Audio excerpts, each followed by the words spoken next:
नमस्कार दोस्तों, जीविका मंत्रा में आपका स्वागत है। आज की हमारी इस वीडियो में हम आपके लिए पितृपक्ष में पीपल को सींचने की एक पौराणिक कहानी लेकर आए हैं। एक समय की बात है, किसी गांव में एक किसान रहता था जिसका नाम राजू था और उसकी पत्नी का नाम कमला था। राजू खेती करके अपना घर चलाता था, तो वहीं कमला ने अपने घर पर मवेशी पाल रखे थे जिससे दूध दही का प्रयोजन हो जाया करता था। राजू और कमला को एक बहुत बड़ा दुख था कि उनके कोई भी संतान नहीं थी। दुर्भाग्यवश जब भी उनके कोई संतान होती तो वह अकाल मृत्यु को प्राप्त हो जाती थी। इस तरह राजू के 6 पुत्र हुए और उन सभी की मृत्यु हो गई। इस बात से राजू और उनकी पत्नी दोनों बहुत दुखी रहते थे। धीरे धीरे समय बीतता गया और राजू और उसकी पत्नी का एक ऐसा समय आया कि उसकी खेतों की उपज कम हो गई। उसके घर में जानवरों ने दूध देना बंद कर दिया। एक के बाद एक दुखों से वह दोनों बहुत दुखी रहने लगे। एक दिन वह दोनों उदास होकर खेतों पर बैठे थे, तभी राजू की नज़र उसके खेत में लगे पीपल के पेड़ पर पड़ी जो सूख गया था। वह दोनों पीपल के पेड़ के नीचे खड़े होकर खुद के ऊपर आए एक के बाद एक बड़े दुखों की बात कर रहे थे। बात करते करते वह दोनों जोर जोर से रोने लगे।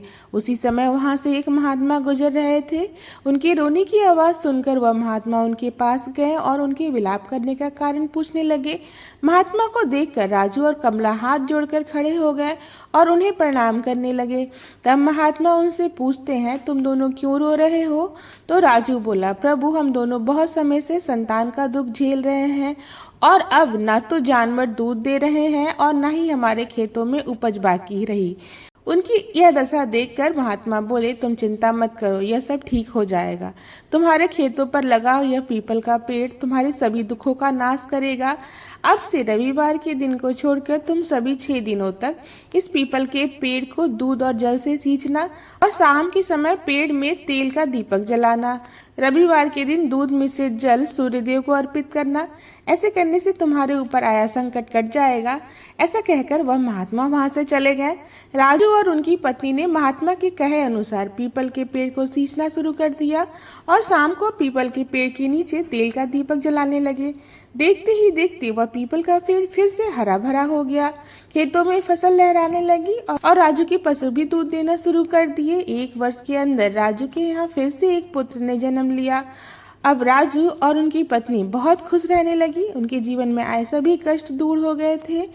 उनके घर में सुख समृद्धि और संतान का वास हो गया था।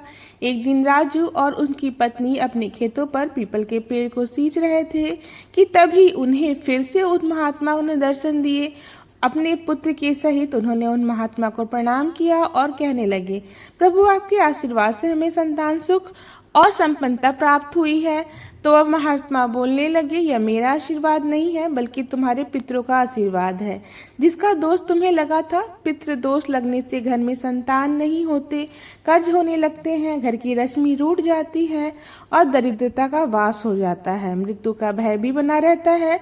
इसलिए हमेशा अपने पितरों को खुश रखना चाहिए तथा पीपल के पेड़ की पूजा करते रहना चाहिए। ऐसा कहकर वह महात्मा वहां से चले गए।